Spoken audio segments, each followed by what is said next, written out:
Hey, it's me, Jeanette, again from Opens Clicks Cash. I'm the digital content manager here, and today we are going to be talking about creating a re-engagement sequence. Okay, so this is going to be for all of your contacts who have not engaged with your brand in more than 90 days. You definitely want to set up a system to get them re-engaged with your brand, or you want to get them off your list so that it doesn't affect your analytics. So before we get into the content, make sure you go ahead and like this video, share it on your social media platforms.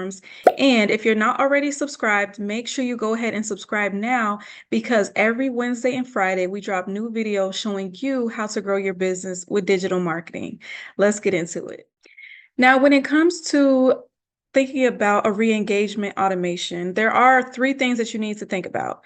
Number one is what is going to qualify your contacts for getting onto this automation map. Okay, so like I said a moment ago, it could be that this person did not engage with your brand within 90 days. When I say engage, it means they haven't clicked on any emails, they haven't gone to any of your landing pages, they haven't purchased any of your products, they haven't engaged with you at all. Okay, so you have to think about how long do you want to give someone before you're like, okay, you know what, we need to kind of reach out and kind of re-engage them. So you may not want to wait 90 days. Okay, you may say, well, look, if they're not engaging with me in 45 days, then that's enough for me to want to reach out and kind of get them re-engaged. So number one is you have to decide what qualifies them to be re-engaged. Okay, how long do you want to give them?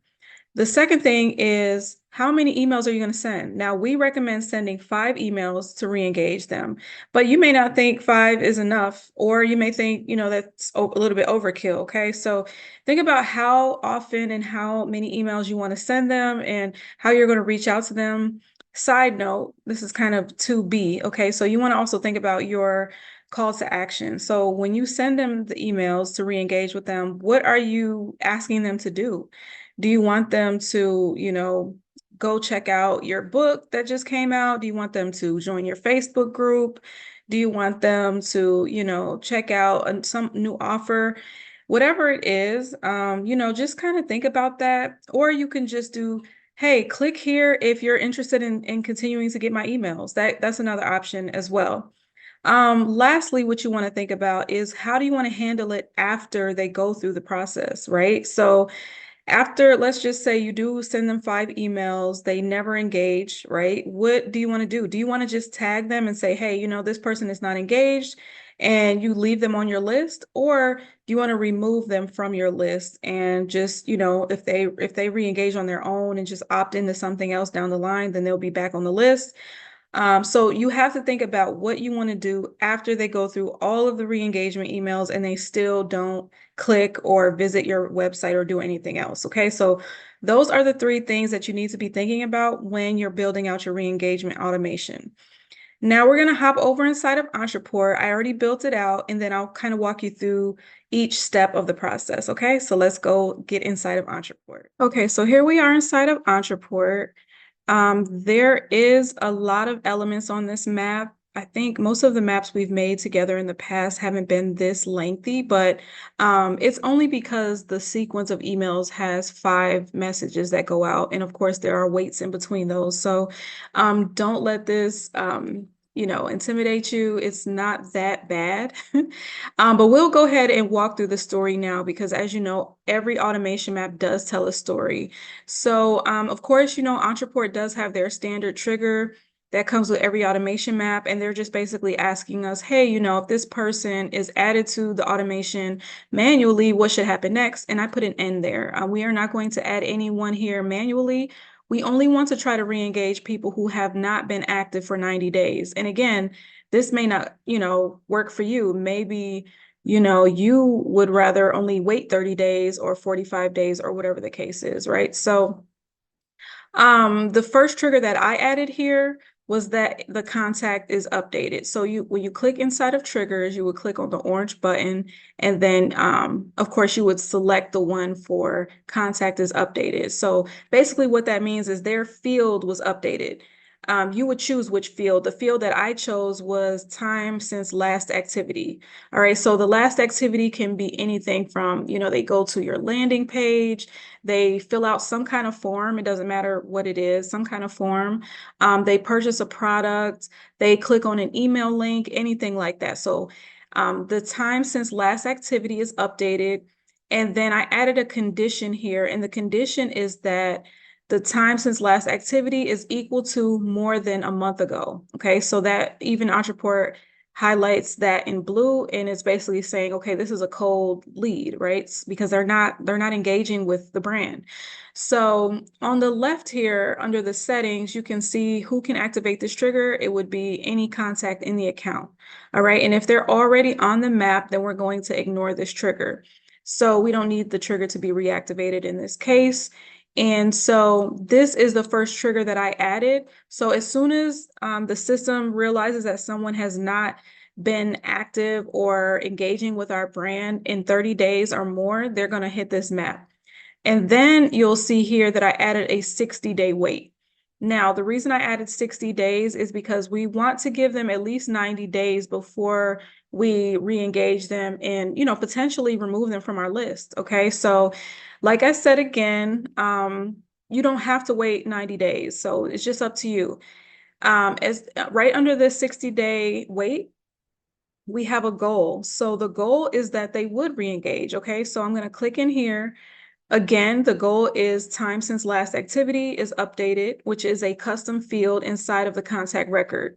So once that field is updated with today, so the day that they click, the day that they visit the website, the day that they fill out the form, whenever that happens within that time frame, we are going to bring them down to the goal. And you can see on the left, any contact on this map can achieve this goal. And then we're going to move them to the goal as soon as that goal is met. So once that happens, if they have the engaged, hasn't engaged in 90 days tag, we're going to remove that. But don't worry about, if they hit this goal and they don't have the tag, it's not going to hurt them. Okay. But I wanted to add that element to remove the tag just in case they do have it. Because as you can see, whenever you create a wait that's for a specific amount of time, like this wait is not indefinite, it's actually for 60 days. Entrepreneur will always ask you, okay, well, what happens after that, right? So we're giving them 90 days really to engage or stay engaged with us. But if they don't engage within that time, I added a wait here. So we're going to wait at least until 10 a.m. And then we are going to start emailing them. So again, we recommend 5 emails. And by the way, if you guys want our email templates, I'll put a link in the description so that you can get access to that. But if you follow our example here, we do send out 5 emails. These emails do not go out every day. So you will notice that email 1 will go out immediately after that 90-day period, but then the second email is going to go out after 5 days. So every couple days, we're sending them emails, just kind of gently trying to get them re-engaged with our brand. Okay. And like I said before, you want to make sure that you have a specific goal in mind with those emails. You don't want to just send anything. So of course, the call to action will be important here. And then at the end, once they get through all of the emails and they do not click, they don't engage, they don't go to our website, they don't fill out a form, they don't do anything, they're still cold leads, then what's going to happen is we're going to add this tag that this contact has not engaged within 90 days. So once that tag is added, I do have an indefinite wait here because if that changes, then we can, it's going to bring them up here to this goal. Mind you, so I'm going to zoom out. All right, as you can see, the emails do not start until the person has been inactive for over 90 days, or at that 90-day mark, that's when they start getting the emails. Okay, but if let's say they get to email 3, right, and then they click, they will still be brought up to this goal here. The system will move that contact off of the sequence, so they will not continue to get emails to re-engage them, right? So we definitely want to make sure that we're not sending them things that are not relevant. They will still be moved to the goal element. And then if they have the tag, that, they will be removed from the map. If they don't, no harm, no foul. So another thing you might want to think about, like I was telling you, the third option that you have to be mindful of when you're thinking about re-engagement is, what do you want to do after? Now, it's interesting that when I was chatting with Entreport about re-engagement, one of their customer service people were basically saying they don't suggest removing them from the list, but I do suggest you remove them from the list. And the reason being is because it hurts your account when you have inactive people on your list. Okay, your click-through rates are going to be down.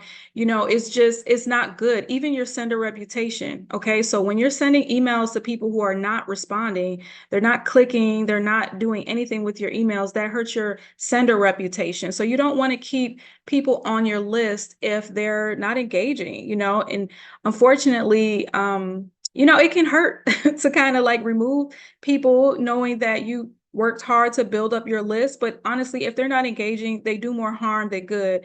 It's really just our ego. We like seeing, a big number on our list, but honestly, it doesn't help you at all. So what I did here, just to kind of give you an example, is I added another trigger, a third trigger, and this one is saying, if that person or if that contact gets the tag that they have not engaged within 90 days, then we're going to update their account. Again, we're going to update their contact record, and we're going to make them transactional only. So what that means is they're going to be marked as transactional only in the system. And whenever you email any type of, top of mind email, anything like that, newsletters, whatever, they're not going to get those. The only emails that they would get is transactional emails. So if they go buy something or things like that. Again, once they fill out a form or once they, re-engage, they can always opt back in.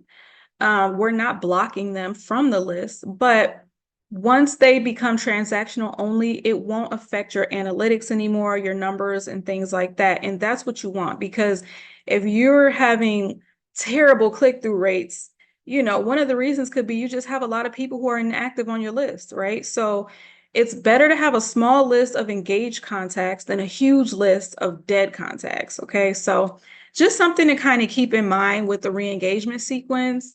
And again, this is all completely up to you how you want to run your business. If you want to, like I said, reach out to people after 30 days, or if you want to send them 10 emails instead of 5. Or if you want to give them some kind of incentive, like maybe your re-engagement emails offer them a discount, you know what I'm saying? Or maybe you could also think about sending them a survey, like, hey, I've noticed you haven't, been engaged with us.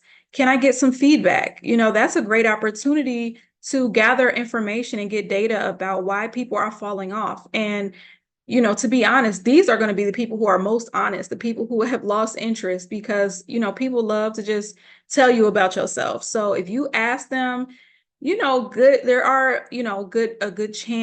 is a good chance, excuse me, that they would respond and give you some information, and that could help you with your strategy moving forward. So it's just something to think about. But you definitely want to make sure that you have a plan in place for re-engagement, because you want to not only cleanse your list on a regular basis, but you also just want to make sure that you're managing your contacts well, that you keep people involved and engaged and interested in what you're offering them. And you want to make sure that everyone that's on your list is actually a qualified lead, right? You don't want to just be sending random people stuff and they don't even care to hear from you, or they don't, they don't engage. There's no point. So make sure you grab our email marketing templates. All you have to do is fill in the blanks with your business information, set it up inside of your CRM, and then launch it. Okay, so it'll be completely hands-off, done for you, all set and ready to go. Okay, and if you want to try Entreport free for 14 days, we do have a referral link in the description box as well. So I'm confident that you will love Entreport. It's very user-friendly and it's robust, so it has all the functionality that you would need to grow your business. And lastly, make sure you guys go ahead and share this video, subscribe to our channel, and let us know in the comments comments if you found this useful, if you have any other video ideas that you want us to provide tutorials for, or anything that you might want me to add on to or go in more detail about. Okay, so I'm waiting to hear from you, and I will respond within a day or two. Okay, all right, see you next time.